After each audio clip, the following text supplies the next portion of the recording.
I'm calling this recreational visioning workshop to order. Today's date is September 2nd. Time is approximately 6:30 p.m. We have one item on the agenda tonight, the rec visioning, which I believe is going to be ring-led by our Parks and Rec Director, Rod Clark, when he gets back in here, followed by comments, and then meeting adjournment.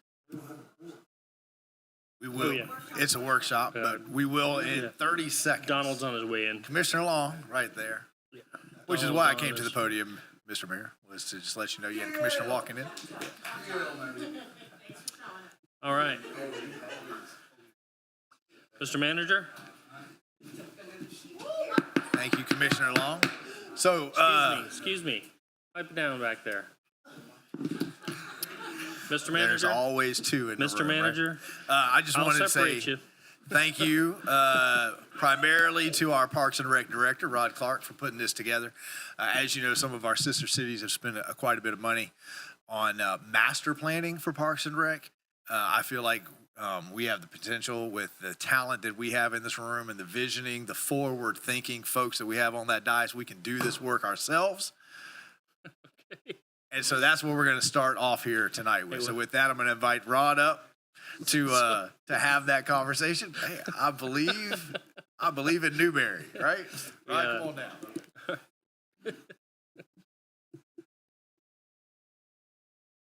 All right.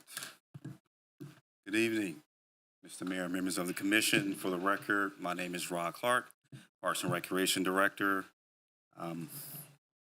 The purpose of this meeting is to have a visioning workshop. And really what I'm trying to do here today is to capture your vision as to what do you want to see in our Newberry parks over the next 10 to 15 years. So the information that I'm going to gather from this meeting, which is going to come directly from you, is going to go into our overall parks plan. Please know that we will be getting input from the community as well on this. So we will be having that discussion. That discussion, in my mind at least, will help to shape and hopefully enhance how people in this community interact, benefit, and are impacted by our park system. So the agenda for today is to go through the PowerPoint presentation, and at the end of the PowerPoint presentation, you will have the opportunity to interact. We do have some maps that have been, maps that have been printed out, and you will be able to directly interact with those maps and provide your input on the shape of those parks in this community. I do want to thank Mr. Paul Stressing he and his team for providing those maps for us. They did work hard to try to get those ready for today. So a big appreciation to them. Also a big appreciation to Nikki from our community development department, who also helped on those maps as well. So with that, I'll go ahead and move into the presentation. All right, so starting with our parks mission, again, our team is very aware of what our mission is in Parks and Recreation. And a big part of that is to not only to provide exceptional programming and amazing customer service, but also to enhance our parks. So I think that's really what our focus is here today. So I'm hoping to get your direction and input on that along those lines. So thank you for that. Moving on, please be aware that the information that we collect today to incorporate into our parks plan is designed to align with our comprehensive plan as well as our strategic plan. And you can see our strategic plan up on the screen there, which says to expand parks where feasible to enhance our recreational opportunities. So I also want to mention that going back to our Parks and Recreation mission, as you can see there, as I mentioned before, our goal is to provide exceptional programs, enhance parks, and amazing customer service. And in my mind, I ask you to keep that in your mind as well as we go through this workshop, that all three of these things work together. So in other words, having exceptional programs is great, but you also have to have the great amazing customer service, as well as the enhanced parks align with that as well. So moving forward. So the key questions that I have for you today, number one, to help us to give us direction on the future site / expansion of our Newberry gym location, which we will discuss.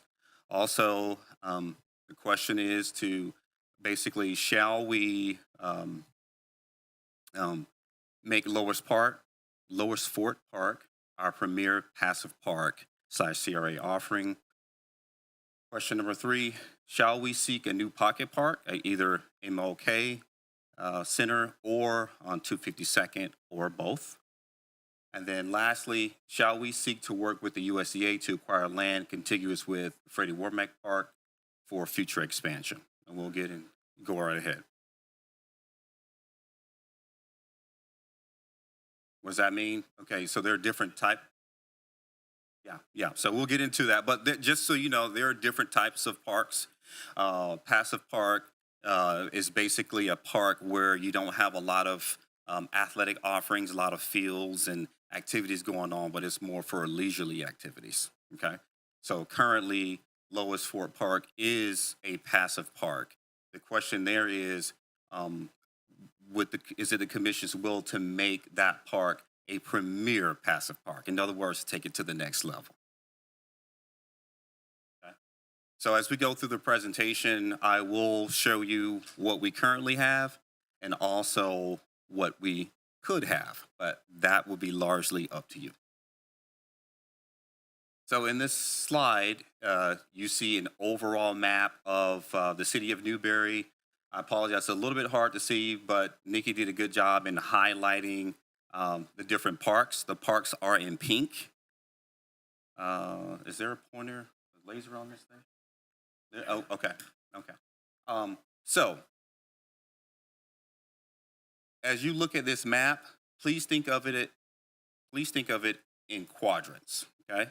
So you have 2741 down the center, and going from left to right, there's State Road 26. Okay.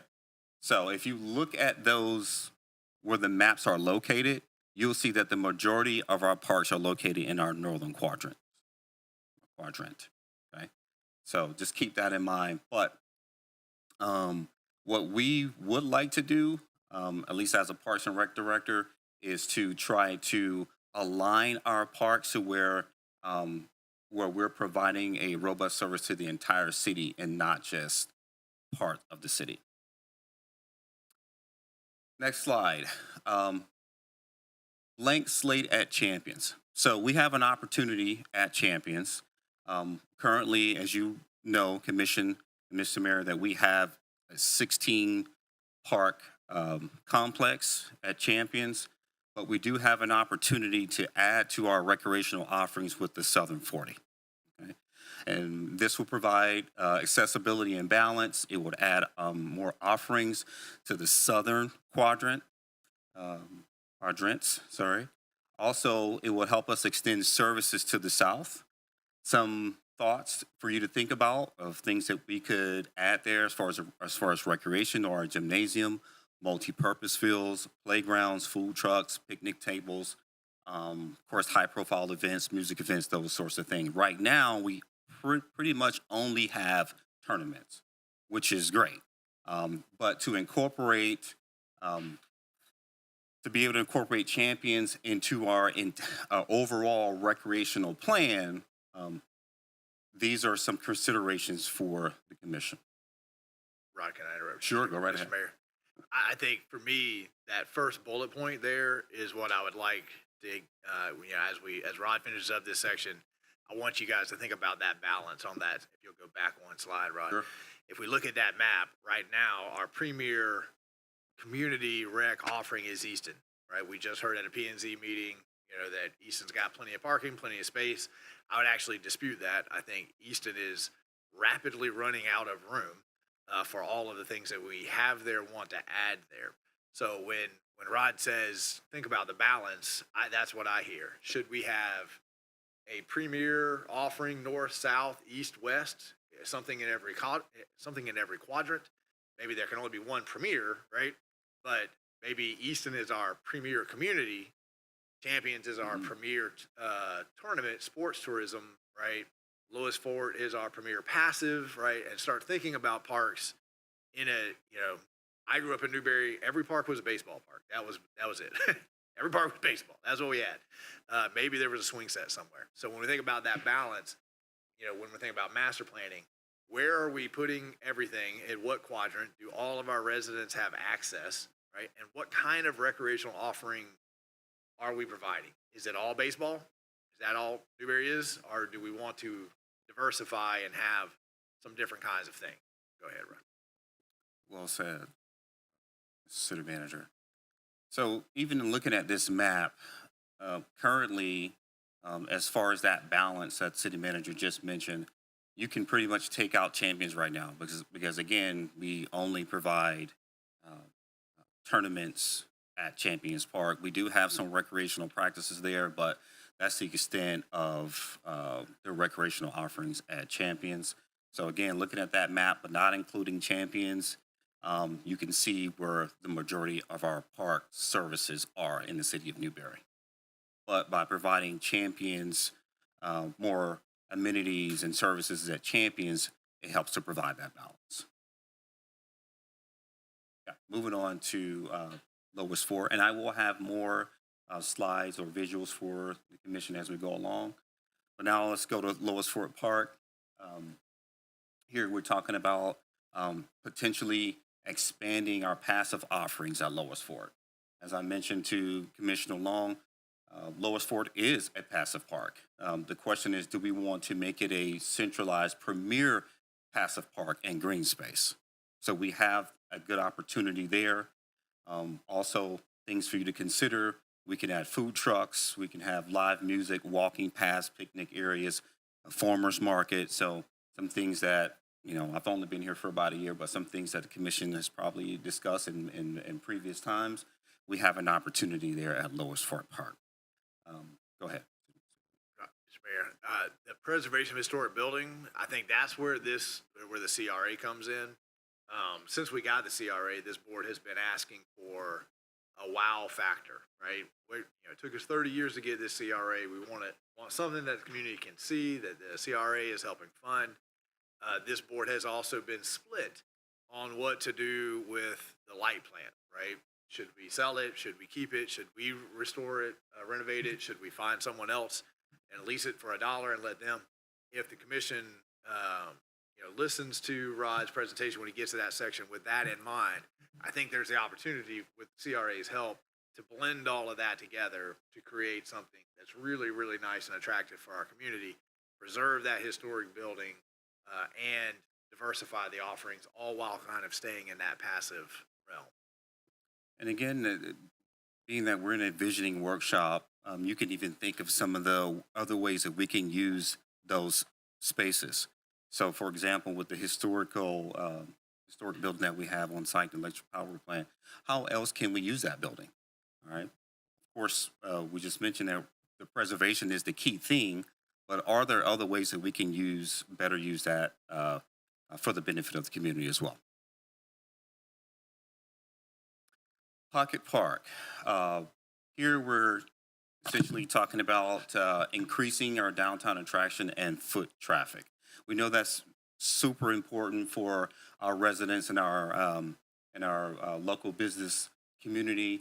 And the question that we have here is, should we create this same theme in other districts around town? Okay, and we'll get more to that here soon. Moving on to Freddie Warmack Park, here are some ideas that I'd like for the commission to be thinking about. Some other amenities that we could add to it. Again, there is a baseball field there, a basketball court, but are there some other offerings that we want to consider there? Remember that, as I mentioned earlier, we have an opportunity perhaps to acquire the land just west of Freddie Warmack Park. And so again, think about something that we can put there, expanded picnic area, dog park, etc. Just to give you some ideas. For our Eastern Newberry complex, As the city manager mentioned, we are running out of space at Easton. Our gym is full with practices and open play activities, but also our outside space is as well. So there is a demand for more amenities even at Easton. As the city manager mentioned, it is our premier recreational site here in the city of Newberry. Um, Tennis courts, pickleball courts, basketball courts, the 5K trail. These are all things that you can think about. I'm there pretty much every day, and each day we have residents coming and asking these specific questions. Is there a basketball court, or is there a place where we can go and play basketball? Is there a pickleball court, tennis courts? Right now, we are working on a 5K trail, and that's something that our Public Works Department is actually helping us with. But again, just another offering and demand that's coming directly from our residents. Yes, sir. Are you still doing pickleball on Mondays inside the gym? We are not. What happened to that? That was a summer offering. The reason why it was only for summer is basically because during the fall, we have volleyball practices. During the day? During the day? During the day, no.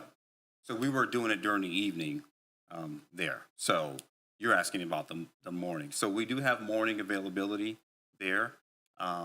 What we plan on doing is we will offer it in the morning also, but for the time being, we're just kind of trying it out and seeing if it would take in the community. Yep. Did I answer your question? All right. Yeah. Well, that was the thing. It's a retiree sport, I think, for the a good amount. It's A good amount. It is. It's both, but the majority. At first, we were offering in the morning as well as the evening. Most people came in the evening, and we were offering in the morning only in the summer because we worked out something with archery, and they let us use it for the morning on Mondays only. The only thing about that is we would put down lines, tape for lines, and every day we had to take those lines up, and then for the next week we have to reapply. Okay. So that became a little expensive and tedious. So we just decided, since the majority of folks were coming in the evening, we decided to just hold it there in the evening. Okay. All right. So Champions Park slide here. This is where we are. Obviously, scenario of our quads that we have there. And this is the Southern 40 that we have an opportunity to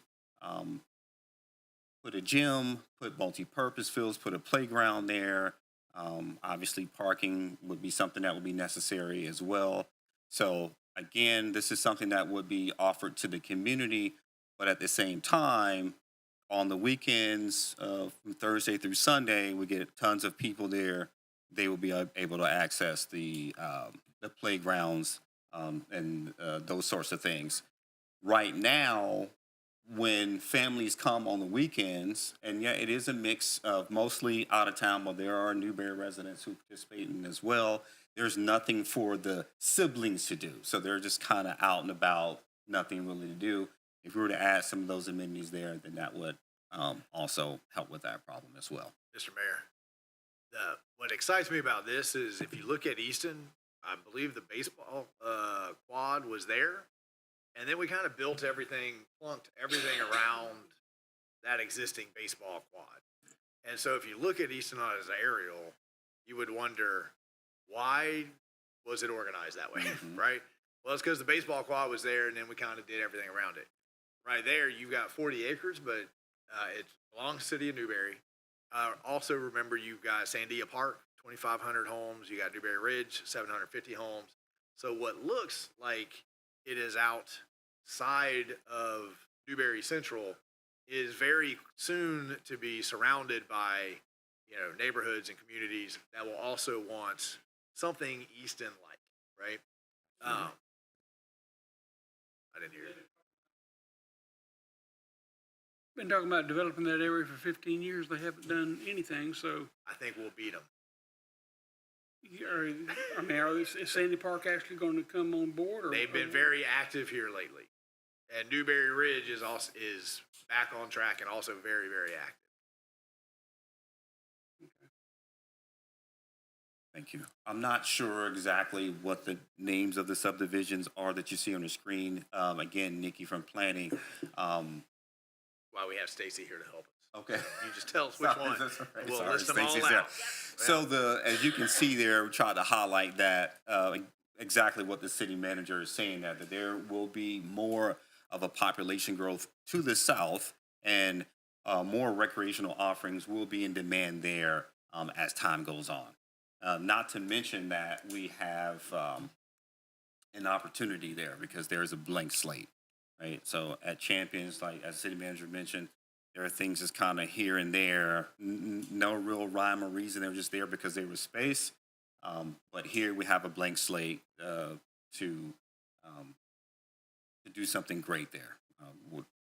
Again, that's the whole point of this meeting today, to cast your vision of what that could actually be in terms of what's best for our residents. All right, so the questions that I have for you at this time are, shall the gym expansion continue at Easton, or shall the gym move to the south of Champions? Mr. Mayor, some of the things that have paused the gym expansion at Easton, one, we can only fit 2 more courts. So that gives us a total of 3. In order for us to host tournaments, we need a minimum of 4.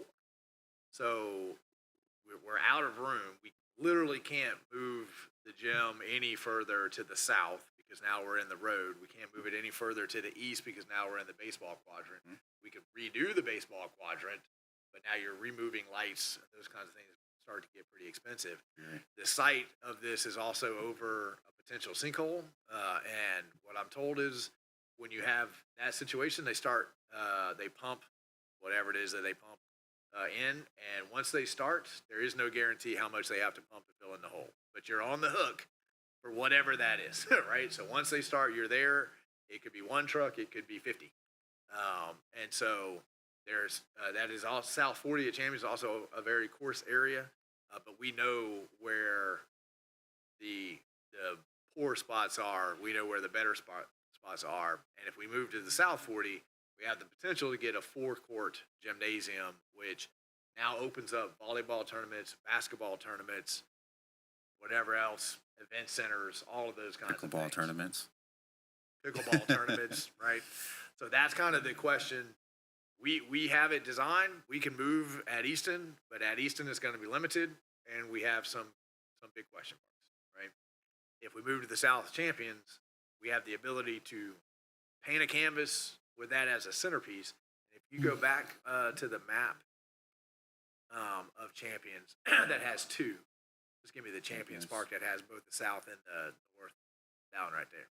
So also remember that when Sandia Park develops, it too will have a town center very similar to Country Way Town Center. And the new entranceway into Champions Park will pretty much be at that dividing line. So people will pass on 30th, come into the center, and then they come back around into Champion. So you'll be looking at the baseball, and you'll be looking at the South 40. Whatever we do on the South 40, remember it belongs to the city. It reverts back to the developer if we don't do something. And I think we have there's 3 more years left on that. So if we don't do something with that, then the developer gets the land back. Rod, I'd like to pause your questions. Sure. For the other discussions Okay. with options for the 40 acres, Okay. and then come back to it. Okay.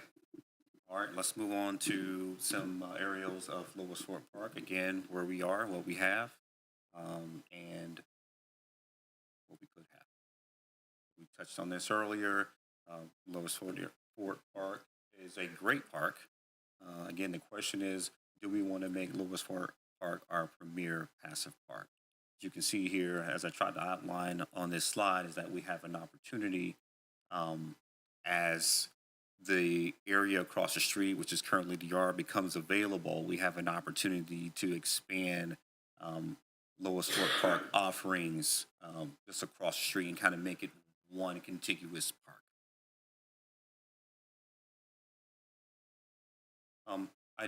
I added some photos here just for you to think about and kind of get your imagination going here. Some of the things that we could potentially include at Lower Sport Park. What you see on the left-hand side is a amphitheater / stage. On the right-hand side, this photo is actually of Depot Park. Depot Park is a passive park similar to what we're trying to imagine here.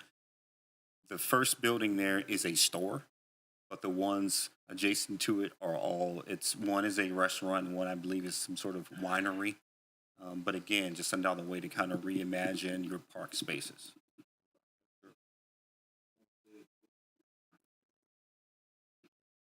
I haven't.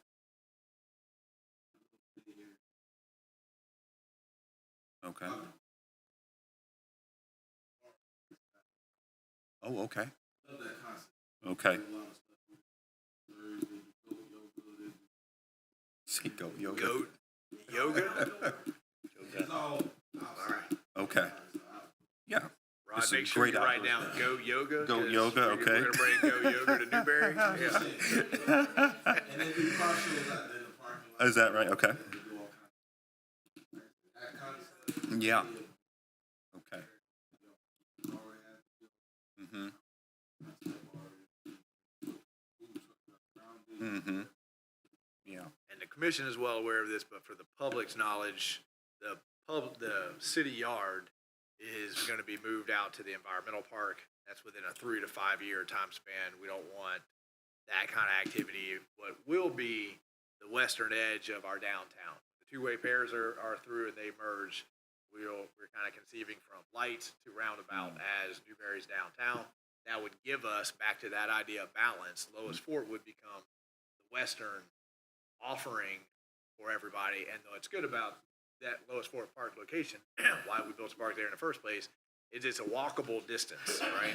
One of the downsides of Easton is it's not real easy for kids who need to walk or ride a bike to get to, right? It's great if you're in Avalon Woods, great if you're in Newberry Hills, but if you're downtown Newberry, that's a pretty good trek to get out there. So having everything in that one location means that a lot of our downtown kids just have a hard time getting there. As a Parks and Recs professional, I think of different ways to imagine spaces like this. As you said, Commissioner Long, a great outdoor space is something that families are attracted to. It's something to do for all ages, right? The kids, the littles, the older kids, the adults, and the entire family, right? You think about food, you think about fun, you think about just combining health and wellness and different things like that all into one space. We have that opportunity, and essentially what we will have the opportunity to do is to form that out of a blank slate. Moving on. Some other ideas for the commission: a pavilion, a nice pavilion for folks to gather under, to have birthday parties. I mean, we have pavilions here, but this, again, we're thinking of an enhanced pavilion type of area. A skate park. That's a picture of a skate park. So many good skate parks that are coming online now, and we have an opportunity for that as well. Different levels of skate parks that we can think about. An enhanced children's play area. We do have a playground at Lois Fort, but there are other ways to imagine those spaces than just having a playground. So that's what the picture on the right is kind of encouraging you to think about. Some walkways, wide walkways where people can walk, they can ride, they can rollerblade, but they can also rest and relax and enjoy green space that they'll be in. Okay, another question, but we'll save that question as well. And we're getting close to the end here. All right, Pocket Park, that's the shot just across the street there. Sorry, I can't get the microphone, but that's the shot across the street there at Pocket Park. This is more of a closer up. And again, we talked about how important this space is for our business district. as well as the citizens of Newberry. So, Mr. Mayor, if you remember, when we took down the Kincaid building, Yep. we had a lot of questions about, we were going to go do something immediately with it. We were going to sell it. We were going to do something. We couldn't really make up our mind. So we just kind of created a little pocket park. And at that point, the community stepped in and they started running festivals there, Christmas stuff there. I mean, it really has become a vibrant draw, and all of the businesses bring up Berry Park when they talk about their best times of the year because somebody's doing something at Berry Park. So kind of the question here is, should we try to recreate this concept in other sections, especially in central business districts?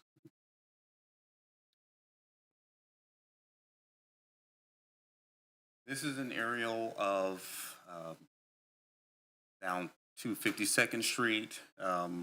What we have here is an opportunity to create a pocket park here for that community. Again, another business district. There are a couple of businesses there. 3D's Barbecue, and I know there's another one there. I can't think of the name of it. It's Shorty's Pool Hall, and most Newberry residents don't know, but 252nd Street is actually zoned CBD. So this dates back to segregation in Newberry when there was a white central business district and there was an African American central business district. So this is a CBD. It's one of the reasons why we decorate it for Christmas every year. We put lights up and down because this is a central business district. There are two existing businesses down and across the street, kind of that follows the railroad line there. We have an opportunity to perhaps work with either the owners of the land, although the majority of that land is owned by CSX, and create a little pocket park driver to maybe help beautify the area, help people come down to that spot. Are you talking about the area lined by the roads or the area outlined by the railroad tracks? Oh, wait a minute. This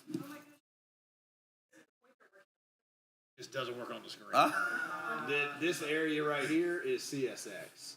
There's two parcels right here that are owned by the same family, and then this is a parcel. The rest of this is owned by CSX. Okay. Okay. And we do Okay. also know that this is, it is an area where some of the community like to go and hang out and have community.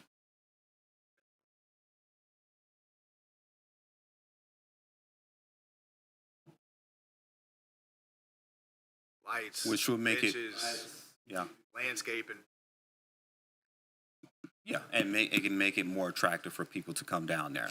So But that's what, currently privately owned property? CSX.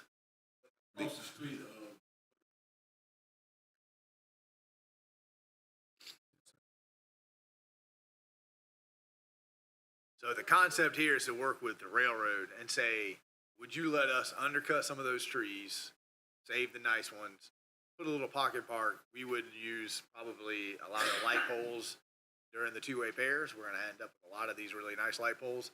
We could illuminate, we could landscape, and then the businesses down there could potentially have food truck events. It would just be a way to beautify a central business district and create for that central business district what we stumbled onto with Berry Park for this central business.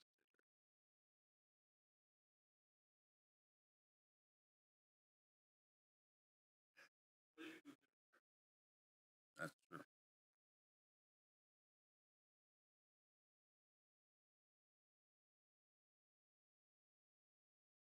3D 3D. barbecue. And I would say when we created Berry Park, because we didn't know what to do with that spot, the community took it from there. And all of a sudden we had the Lions Club, Main Street, Chamber, all these different organizations. So I think if you create the space, community will take it from there and they'll run. The nice thing about pocket parks is once it's done, you're taking out the trash, you're mowing, it's not something where you're having to stripe, line, hire refs, right? It's the one kind, there's the mowing expense, but it's pretty much kind of a sunk cost.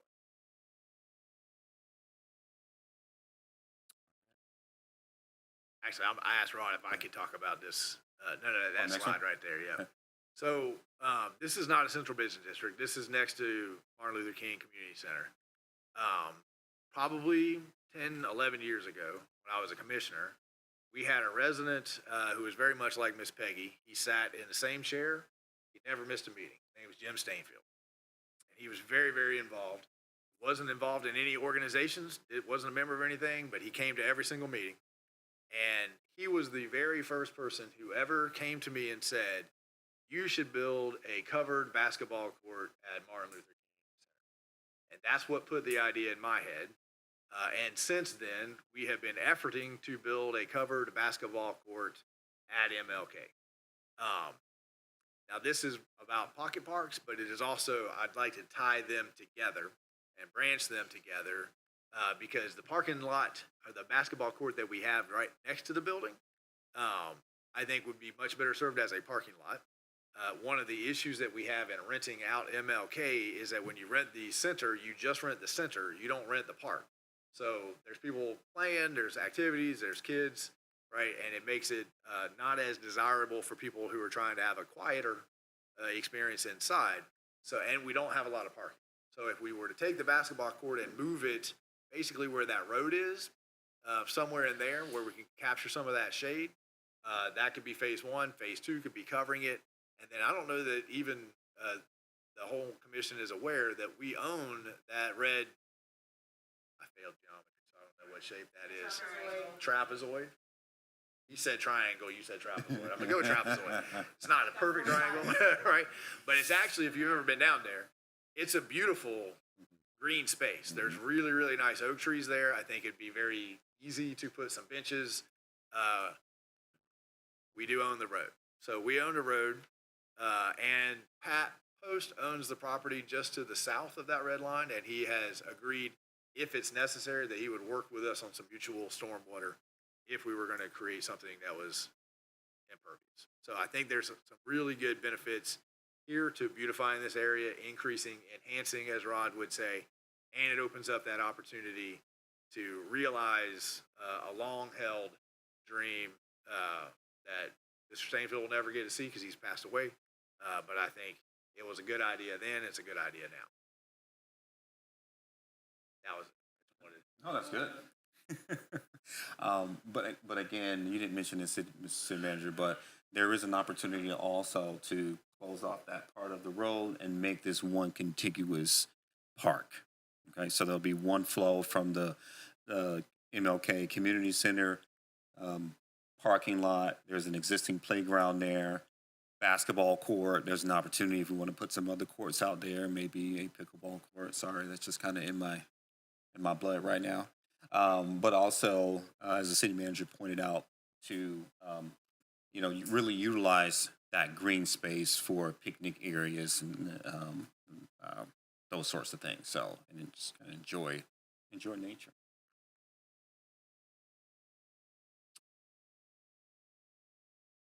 All right, I'll try to speed this up a little bit. Mr. Paul Stressing and his team provided us some conceptuals for the things that some of the areas that we're talking about today. So this is the MLK Park that we just mentioned it. This is what we currently have. This is a building. We don't have to get into this today, but just kind of ways that we can reimagine that MLK space to make it more functional. Right now, if a renter or a community group comes in there, they're the only ones who can utilize that building because it's just one space. So to put some walls up there, walls that you can open and close, you can create more spaces up in there to be utilized by multiple groups at a time. Of course, there is a computer lab there, so we're just kind of been reimagining what that computer lab could look like. We can extend it and make it a bigger, more functional space for our residents, the youth, as well as our older adults. We actually have some ideas to teach classes on how to use a computer, internet, those sorts of things for our community as well, utilizing that space. Yeah. I hear yoga. Go yoga is very popular these days. Yeah. So yeah, so this is where what it could look like. This is just one concept. Again, the MLK Building Community Center all the way to the left, a parking lot, our existing playground area, and then going across the street or moving to the west. That's the east. Sorry, moving to the east. You can see a basketball court, and there's an opportunity for, again, like we said, picnic areas, and we want to put other things out there as well, and kind of making one big play area there. Again, just some thoughts for you to kind of get your juices going there. Same concept, just kind of showing it in a different way. So it's just different options, but same idea. Okay. Shout out to City Seek more pocket park opportunities. Again, we're looking for feedback, but we'll get to that here shortly. Now we'll get to Freddie Warmack. Freddie, this is where we are right now. This map is showing you where we currently are. On Newberry Lane, we have one baseball field. We have a playground area. We have a basketball court that needs refurbishing. We do have a building there, and we have restrooms there. So, again, that's where we are. I mentioned before, we do have the opportunity to acquire the land just west of the park, in which we can, again, extend the Freddie Warmack Park to put some other amenities there. Again, some things you to think about. It can be more parking. Yeah, more parking, right? I mean, that's an ongoing issue, right? When there's an event there, I mean, people will just have nowhere to park, right? The parking is limited. I mean, that's enough said there. But we can think about adding some parking there to the west. We can also think about putting a dog park there or something like that. If you look at Oak Park, the new neighborhood there, I think, again, what we're going to see 5 years from now, 10 years from now, 20 years from now is places that we grew up were fields are going to be infilled with residents who are often, Rod's a great example. Why'd you pick Avalon Woods, Mr. Clark? Because Easton was there. Easton's right there for the family, right? So I think that as people choose which city to move to, and then they choose what neighborhood to move into, these are some of the things that they are thinking about. You know, where can my kids get to on a bike? Where can my kids get to with a 5-minute drive, right? And I get a lot of requests for a dog park. I think that'd be I thought that was like a celebratory yes, right?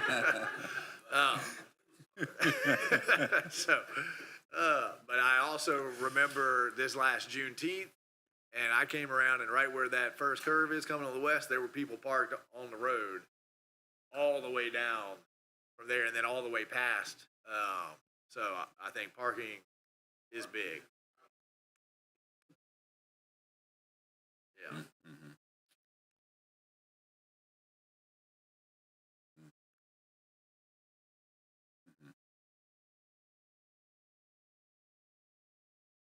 And we have made contact with USDA. I will not bore you with the work that went into making contact, but they have agreed to enter into the conversation to liquidate that to us. So we'll see how that conversation goes, if that's the direction that this board gives us tonight. I also want to say one more thing about parking. Again, there's nowhere to park, and we've had issues with residents parking inside the park, and that's something that we want to eliminate because we have sensitive pipings and electrical kind of going through there, and that can really harm the area there. So again, parking is a big issue at Freddie Warmack, and again, so I just kind of just to ask you to at least think about extending the parking there because that seems to be the biggest need there. All right, so we're at the end of this presentation. Again, things just going to touch on the considerations for the commission. We talked about the future site slash expansion of our gym. Do we keep it at focus, putting it at Easton, or do we want to think about moving it down to Champions Park on the South 40? Do we want to develop Lowers Fork into our premier passive park and green space? Do we want to add more other pocket parks and green spaces in our other business districts? And then, as we just touched on, the USDA partnership to expand Freddie Womack Park. Is that something that we want to think about? So, these. Yeah. So the easiest one is probably the USDA decision, right? Would we all agree to continue pursuing acquisition of that property? I do. Okay. Okay. All right, there you go on that. Okay. Check. As far as the pocket parks, I know for me, it would just become a matter of pen to paper, figure out how much it costs and what we can actually afford to put and where we can do it, timeline it out. I'm not opposed to reconfiguring the Martin Luther King. I like the second design a little bit better. I probably would change the flow of the traffic going the other way through it. Okay. It seems like more people are going to come from the east.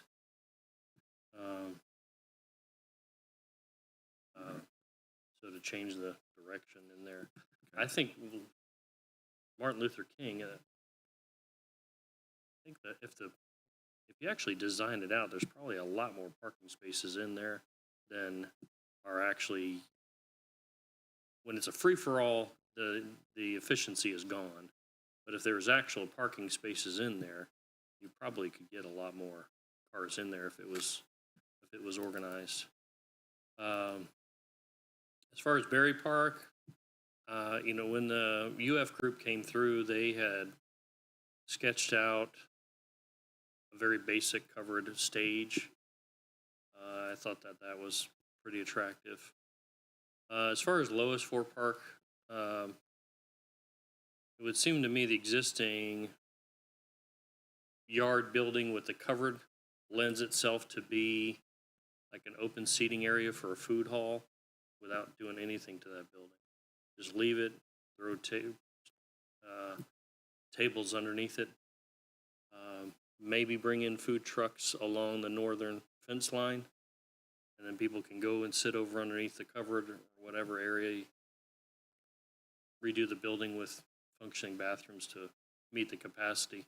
I have only really concerns about the roadway being between the two spaces and people Mr. Mayor, traversing across the road. But that's bringing up that that's it. concern, we can absolutely create renderings that show that's another city road. So if you shut the road down, it expands the park, and then you can bring parking in on both sides. But we can show renderings with traffic calming devices to slow the traffic down. We can show renderings taking the road out. I think all of those are for future.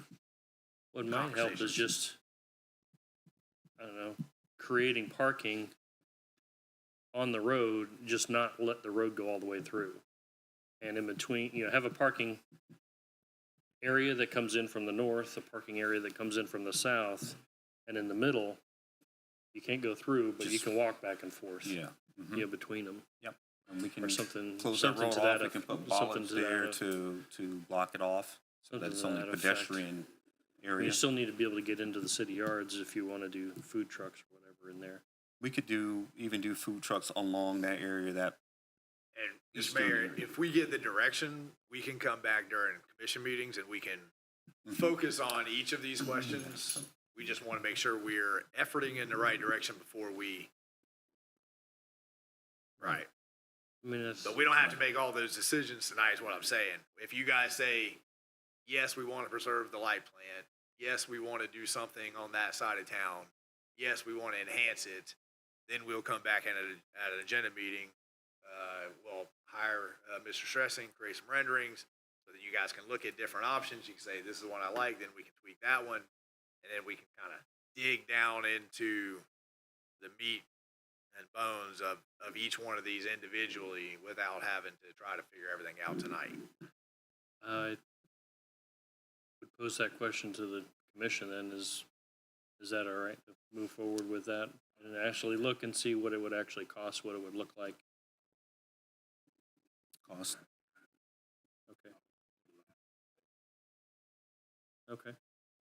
There's that one. And we do have some renderings for if we're going to move forward to the second part of this presentation workshop. So the second part, Mr. Crescen's going to put out some maps, some renderings.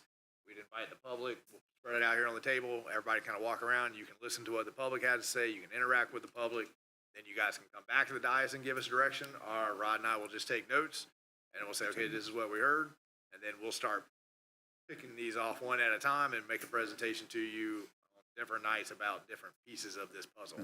But all of these things, to be clear, I don't think any of these things, with perhaps the exception of USDA, because I think we'll have to make that decision relatively soon, and I mean like within the next 6 months. All of these are 5, 10, 15-year plans. Like no one is presenting here tonight that you guys say yes and we're constructing tomorrow. Tonight. I guess that means we need to go to the workshop. So, By the time let's go to the workshop. Appreciate the notification.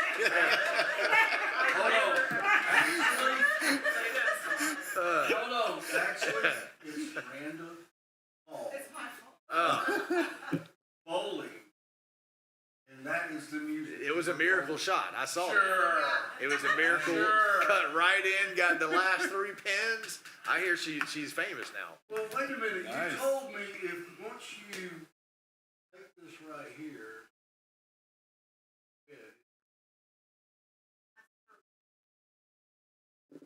I have never given you advice. So. you got to turn the volume down.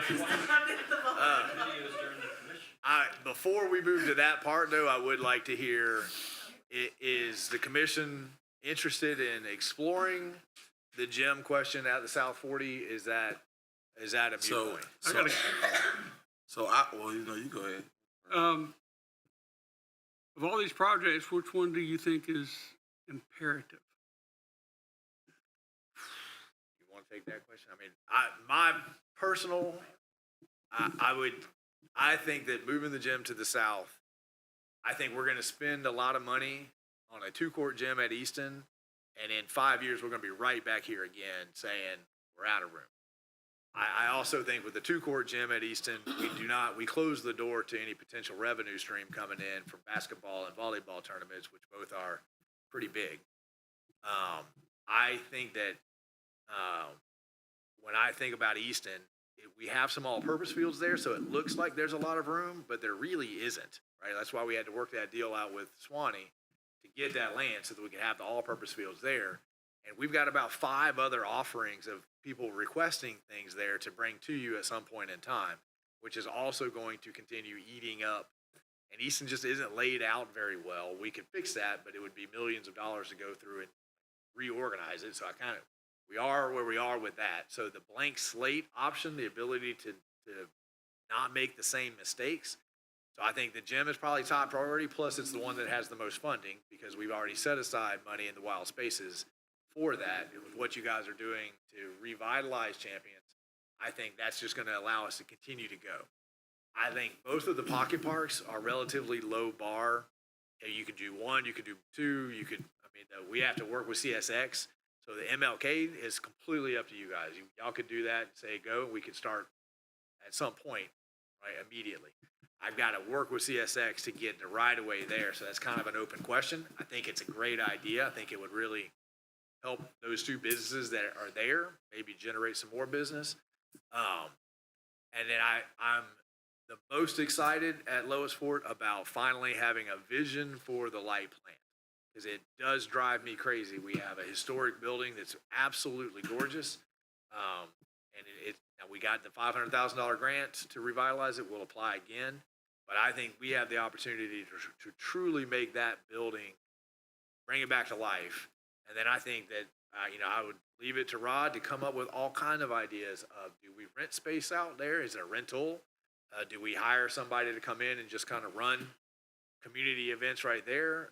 Having an outdoor open space where the community can meet shows up in every survey that we have. And I think that Gainesville did a beautiful job with Depot Park. I think that we have the opportunity to do something very much smaller scale, but very similar in terms of a community offering. And again, when the two-way pairs comes through, you begin to merge back into one pretty much there, right? So 44,000 trips a day will go right by that facility. I think with the Veterans Memorial, if we can renovate that building, if we add a skate park there, if we add outdoor food offerings like the mayor was just talking about, I think all of those things can come, right? So So that's the, my order. Gym, so the lowest gym's floor. fully paid for, will be fully? not fully paid for, because you guys have to tell us what you want us to build, right? If you want to do a 2-court gymnasium, that's fully paid for. I think by the time that we're ready, there'll be another round of Wild Spaces funding. I think we've also, I'm not permitted to speak to this fully yet, but we've had some pretty significant donations. If we are willing to move it down there because of the traffic that will come through, I think that our dreams of a hotel come to life. If you guys say, move the gym down there, I think that hotel is this close already with Champions Park. I think if you add something else that is a driver of heads and beds like Champions Park is, now I think you sealed the deal. I'll The- jump. I'm sorry. Go ahead.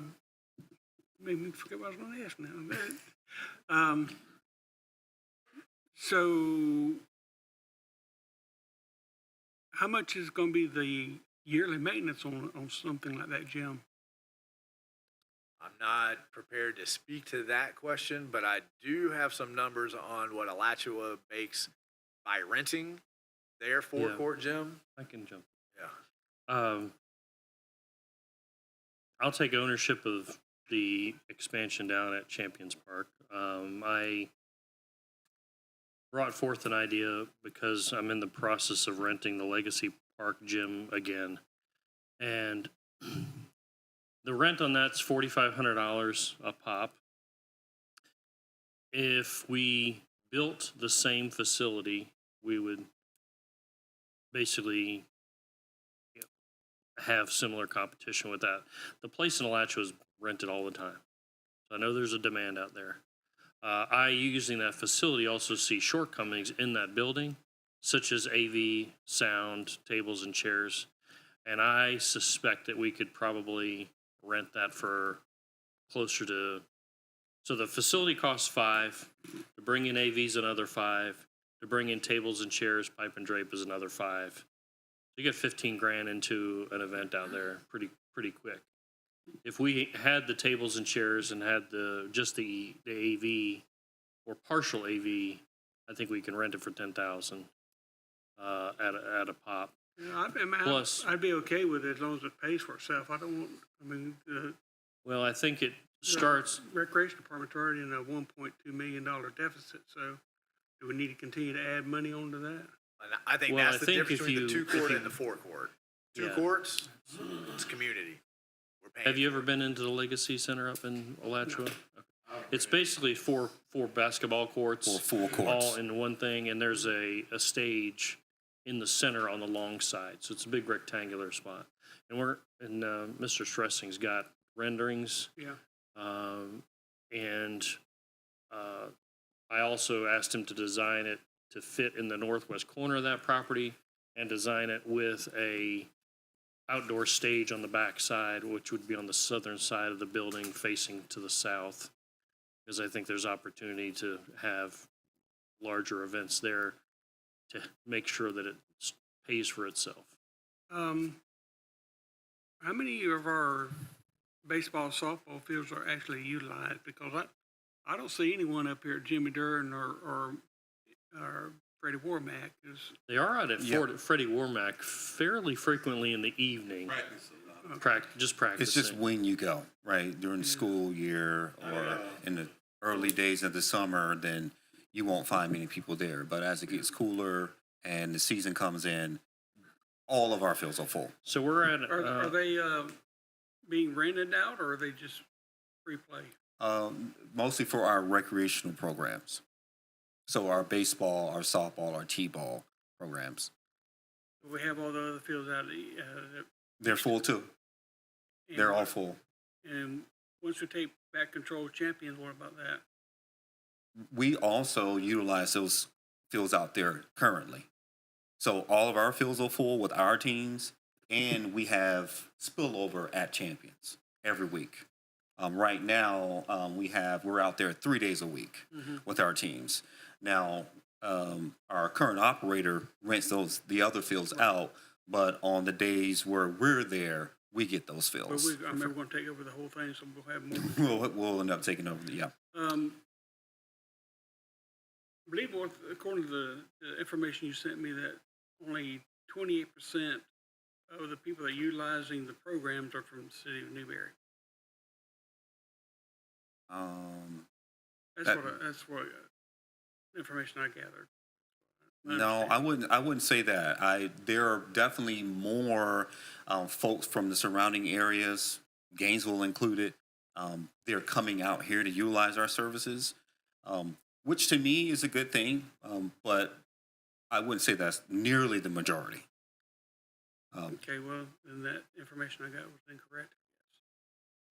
It's also important to remember that when somebody comes and plays and they're part of the rec program, the fee that they pay covers the expense of that program, right? So the community at large pays for the field, we mow it, we line it, but when there's a program, it really doesn't matter who's coming because their fee is paying for the ref, their fee is paying for their jersey, Right. their fee is paying for that.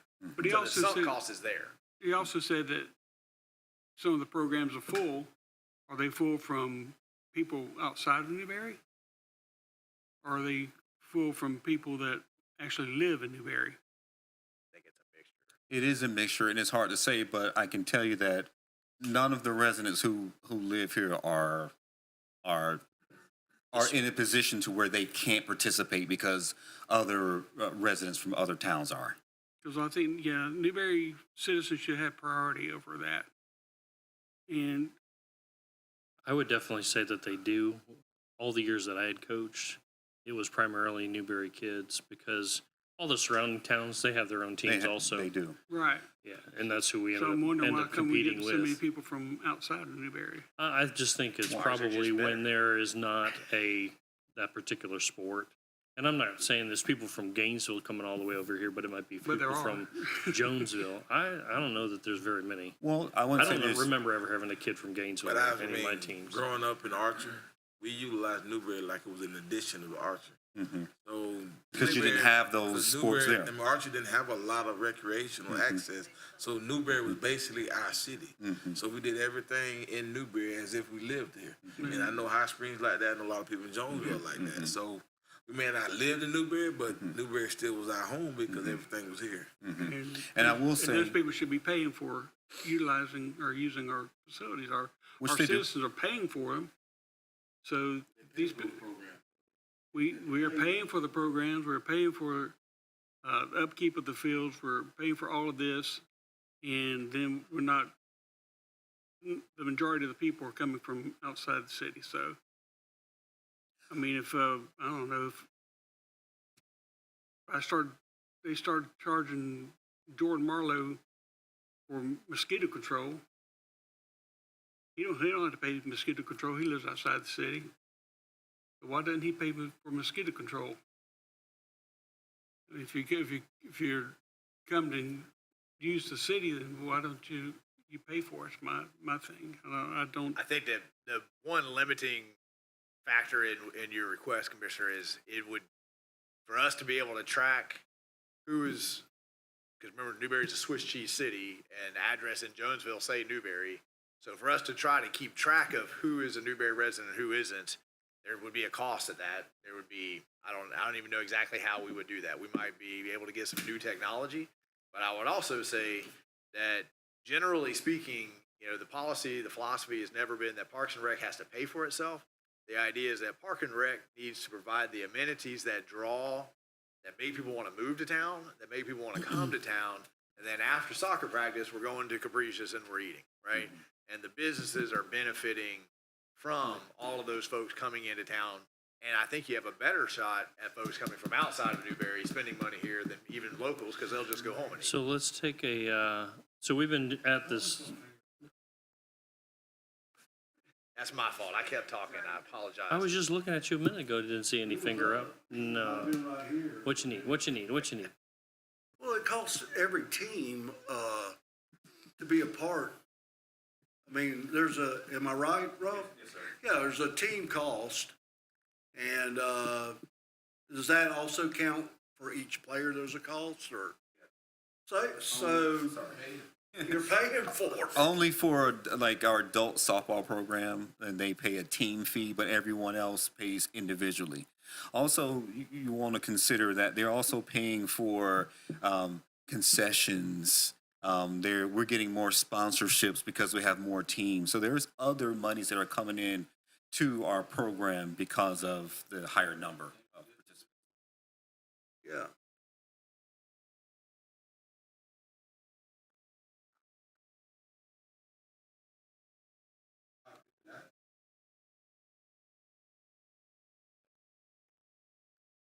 So we've been at the discussion now for an hour and 5 minutes. You guys want to look at some drawings? Let's look at some drawings. Let's look at some drawings. Yeah, come on down, Paul, will you spread some stuff out? This is informal time. Informal, come on down. Residents, look at. I am a resident here. I am a resident. Ready to report. Multiple times over. In my resident capacity. 2 cents. How are you?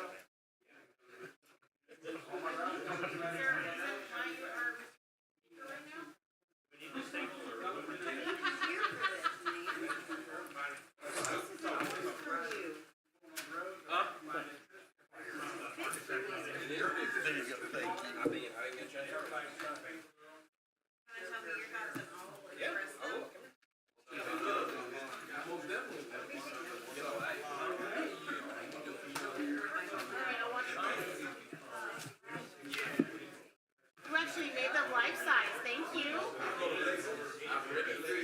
Can you do that for our PNC stuff too? I did. And that will be like this. Squinty.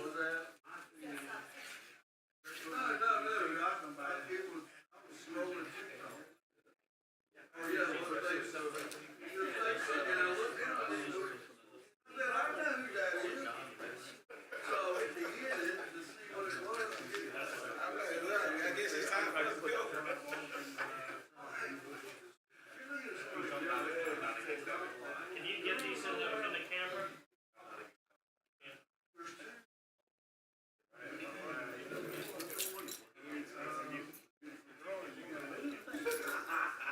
Okay, let me just, I'll kind of walk everybody through. And, there's a lot of information, a lot of parts.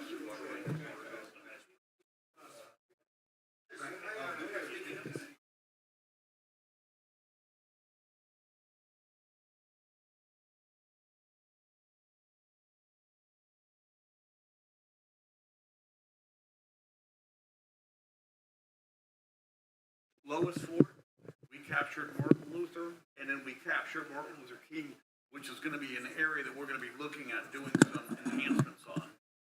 This board here is what we did was, we took Lois Fort Park, we went next to it, the area next to it, which is utility. Once they vacate, Rob came to us and said, give us your professional opinion. And my company specializes in K-12 and sports-related facilities. And we're doing 3 or 4 facilities in Texas right now. And we finished one in, just recently in Columbia County, BMX and skateboard parks and things of that nature. So what we did was, Rod said, let's just take a fresh look at this from a design standpoint. Oh, I'm sorry. From a design standpoint, what would you think would be pertinent and how could it benefit the community? So I said, well, you got a perfect opportunity, and I think Rod hit it. He was spot on when he talked about Easton. Easton is a great facility. I was the architect on the original building and doing enhancements in a lot of the archery area in it. But you can see it's a building that started as an idea and then it was a knee-jerk reaction. We need bathrooms. We need this. We need this. Well, where's the closest place for water? Right here. Put the bathroom there. And now, so you see that and you kind of work all these other things and you kind of go, wow, if we could have stepped back 5, 6, 7 years ago, we could have probably made a heck of a lot more sense out of this. So I commend the commission for entertaining the master planning of some of the future enhancements. And Rod's exactly right. Sports recreation is big. It's huge. We are busier than busy because community's doing what you're doing. And there's a reason for that. And so what I did was I looked at the Lois Ford Park, and originally I was involved with the gazebo here, and then you brought in the veterans area here. A couple ideas. I said, you know what, if it were me from a design standpoint and nobody was handcuffing me, I would close this road off. I would turn it into a pedestrian plaza. I would put bollards, removable bollards, so that for emergencies and certain times you move the bollards and you can bring traffic through there. Use it for your food truck. Bring water, bring electricity. Food trucks are huge and they're money makers. And so now you've got this here. You've got some existing parking in here. I didn't want to go too crazy with parking because you can spend a lot of time developing something, but if it's not even going to be entertained, why think about it? So what I did was I wanted to bring some elements in this.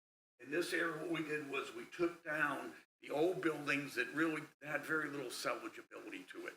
You've got a couple of portable buildings out there. You've got a wood truss pavilion out there. Take that out. You got a perfect opportunity to go ahead and put some kind of an amphitheater in here. Power plant right here. That is a cool building. You could renovate that, turn that into a little cafe, restaurant, or some kind of element like that and make it almost in an area where you want to go to. You got the jail area. But then I looked, I said, you know what, there's other opportunities too. What about a BMX track? Columbia County has got an absolute killer BMX track, and it's slammed. It is a huge moneymaker. So I'm thinking, well, that doesn't really, you've got zip lining here. You got motocross. A lot of people don't even realize some of the really cool sporting events and features you. And, you know, Gatorback gets people from all around the world coming. You got Class A motocross. And so you start looking at that and you say, okay, well, you can do a skateboard park, BMX. And what I did was, because of having the features nice, but I didn't want to necessarily think it would be appropriate to put it in the middle. But because of the shape of this, it made for a really nice area off to the side to do those kinds of activities. And you've got the frontage from 26 expanding down here. I put a little teaser of parking in here. I didn't want to go crazy, but this will give you an idea of how parking can work down here. And then you've got your little further to the west, you've got your rails to trails. And I know my wife and I won't bike ride. What we'll do is we go to Trenton, park there at the elementary school, and then we ride out to the Swanee. You got that beautiful trestle bridge there and things. There's opportunities to go ahead and also tie that sometime in the future to this area as well. But this could be a nice, head in for any biking and things of that nature. So what I did was I said, let me just throw some ideas out here. If nothing more, it is to provide you an outside look at what would somebody on a clean slate do with it. And so this has an opportunity, to Mr. Marlowe's point, of being an absolute incredible park area here. So that's what this is here. Then what I've got is on this area right here, this is Easton. Love Easton, but every time I go out there, I look and it's everywhere. And it's such a missed opportunity. So my thought and what I told Rod was, rather than looking at expanding the building out there, why don't you enhance the sports components? Because even if you put a building out there, it's going to be attached and it's going to be compromises. The building that's out there right now is a tilt wall construction building, and tying to that you can do, but you're going to have some limitations, and then you're going to have to give some things up. You've got the quadrant of the ball fields here. So I told Rod and I were talking, I said, take that first ball field right there and make that 320. Get that extra field in there to go ahead and make this whole park, competition type park. So what we did here was, you come driving in, this is the existing facility. You've got your archery playground in here. We brought in some additional parking. These are existing soccer fields here. We came around, we took the remote control park and brought it back out here. Then the baseball complex, a perfect opportunity to vacate that and move maintenance over to there. And now you've got an area in here that you can bring in. And what we did was we brought in 4 tennis, we brought in 2 outdoor basketball, and we brought in 10 pickleball back across the back. And then with that, you can do these little nodular type pocket parking around here and grass parking. Then what we did was, as you come around the corner, there's some clear cutting in here. A little more clear cutting, you can bring in there easily 3 more soccer fields. Now you're talking about serious competition. And when you can start bringing in that kind of volume of activity, that's when people want to start renting this for larger kind of competitions and things. Because you basically have 4 soccer fields and then you got smaller ones. Then what you can do is with this leftover space here, work something out possibly with Easton Archery and go ahead and take a little bit of their space there, but then give them this space in here. You got laser tag back in there. And then this will be another little parking area and the area for food trucks. And that way, when you got activities in this right here, and soccer just brings a ton of people in. You got an opportunity to go into food trucks that service both the baseball quadrant as well as the soccer area and baseball area. So that's what this is here. Then back in the back, what we did here was we looked at the 16 fields and the 40 acres next to it. I did the Legacy Event Center and Park for City of Alachua. To your point, that place stays full. They have no problem running that. Everything from, and which I was surprised, bar mitzvahs, all kinds of holiday parties, graduations, because it has the stage inside of it. So that there's a big demand for that. So what we did was, in order not to recreate the wheel, but take that building, we refined it after talking with staff and the mayor about the likes and dislikes of it, and we modified it into this configuration.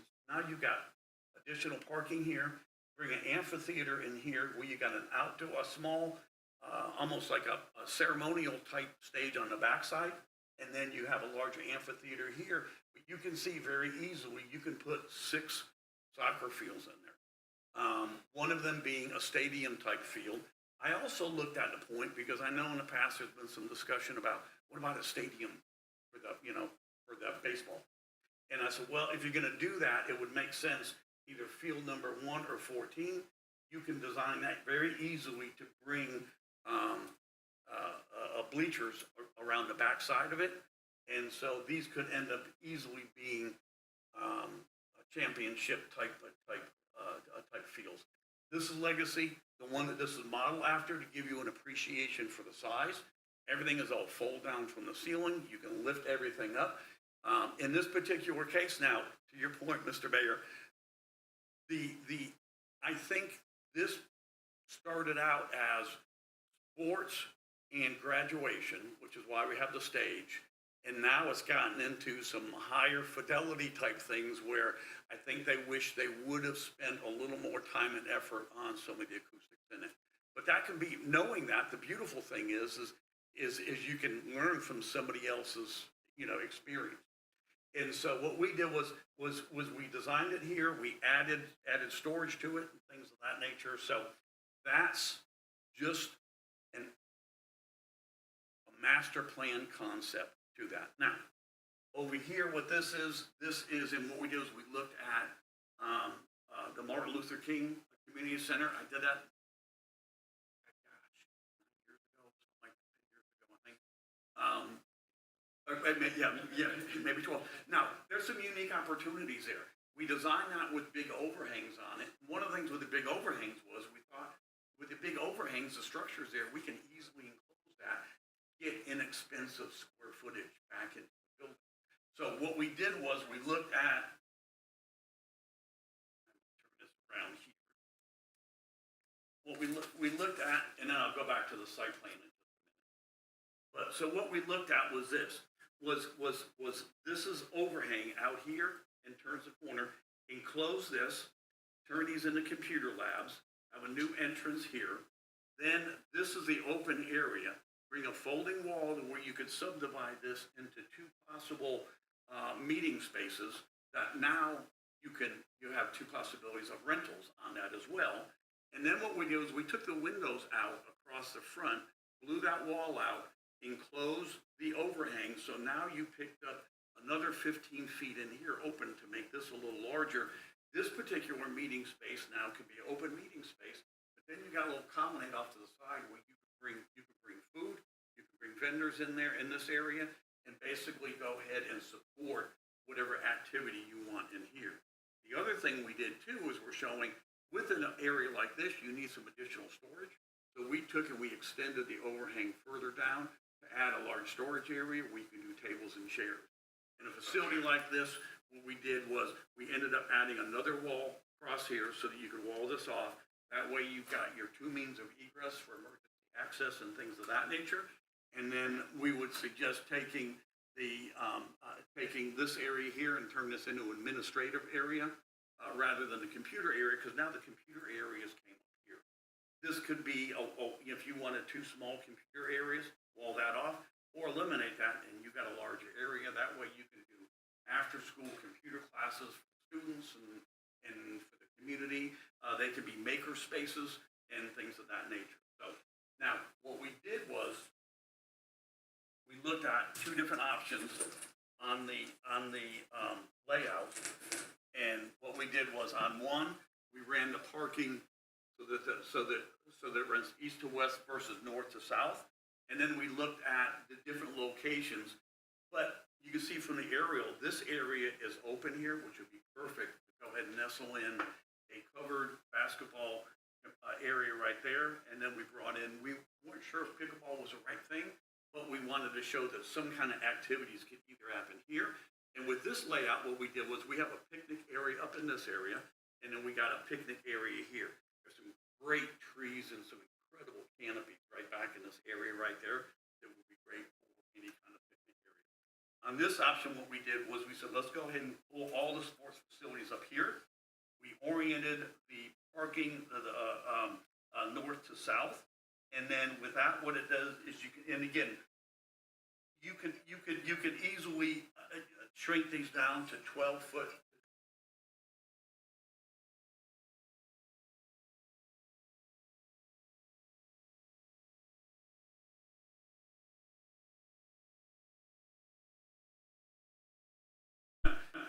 Corner, and this area could be used for picnic area and things of that nature. So these are just some concepts that one of the hard things when you do a master planning concepts is to convey. There's so many things that go into this that as a community we need your input, but it's easier to go ahead and for me to take my experience, put on paper, and get reactions.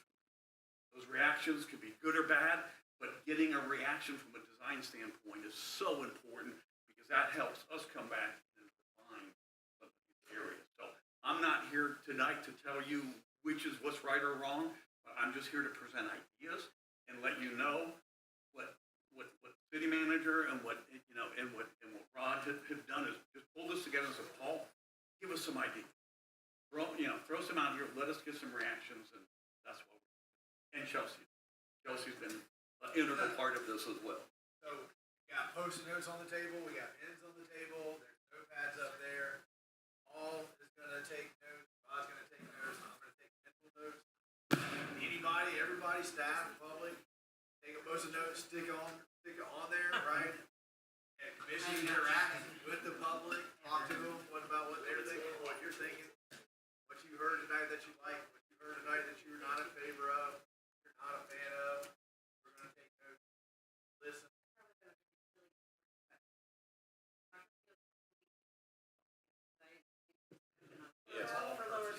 Yes. Okay. Yeah. I was like, 'cause I know there isn't. A lot of football. And I would actually argue someone who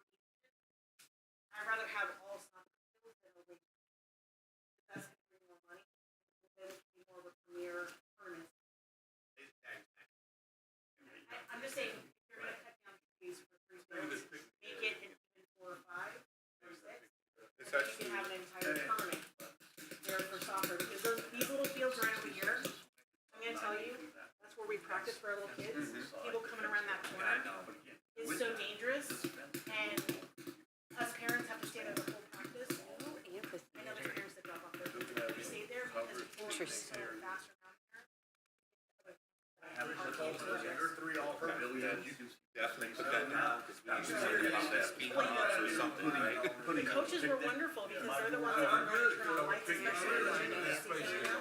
Like, I'm excited to see more soccer. Portuguese, so like soccer is big for me. And I'm not saying we should be laser tag, but I'm just saying like, let's do 4. Yeah, and then, so laser tag is kind of back over here already. But I'm looking at this, right? Yeah, these are soccer Me neither. slash. I'm here. How many more times do you think we'll have it? Is laser tag gonna be one thing for us? I'm thinking of it as like, you wanna look at it with, and I come from a county background, you wanna make sure we're.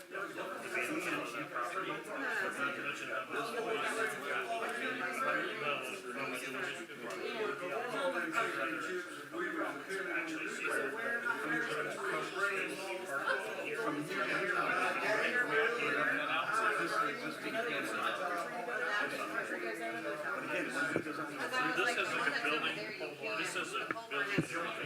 Yeah, I've seen that. Coming around. So they could. I spent a lot of time on that. Like a lot. Yeah. All-wheel drive. Or the.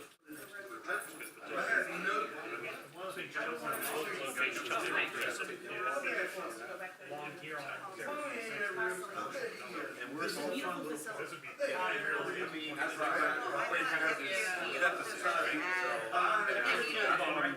a beautiful facility. Because I know the cost of something 10, 15 years down the line. It's a concept of concept. I know. So, yeah. There's always that really asking me, but I would love, like, honestly, like, think this is making you guys lose, feel this way. Something that doesn't work. Yeah, I'm a weirdo. Very interesting. It feels this way. When you have a little, I work with food trucks, and food trucks. And then you got this vision. With this guy, and had like a food truck parked over here. Like a food truck kind of thing, concept down that way. Just like in between the park too. The concession stand from here to there. With the bathrooms. That's amazing. Being able to park here. I would love for there to be a because they will have on-street parking now. We have 25 All firms we have, I'm recommending waiting outside the. Plans change, but it's gonna be on-street parking until 2026. When they do the twin pair.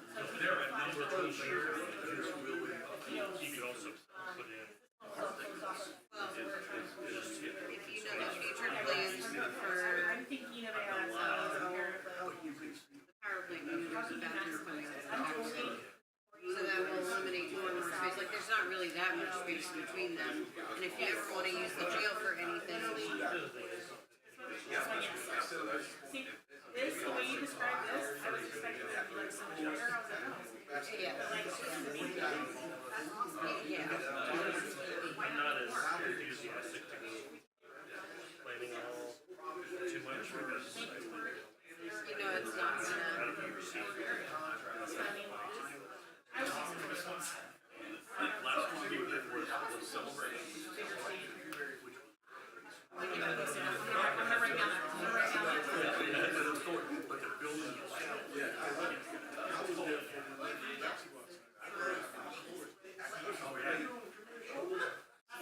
go there in the fall when the tracks are.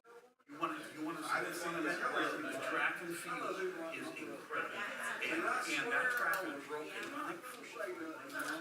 It's a super nice track. And you want to bolster your resume? That track is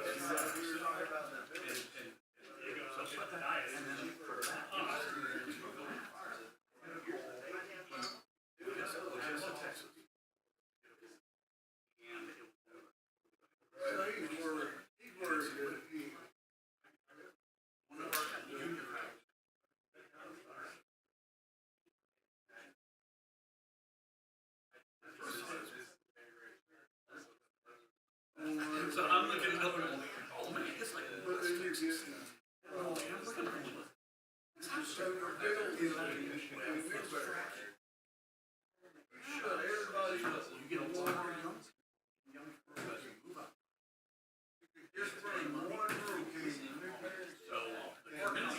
can we do to create a sense of family, and you want to raise a family?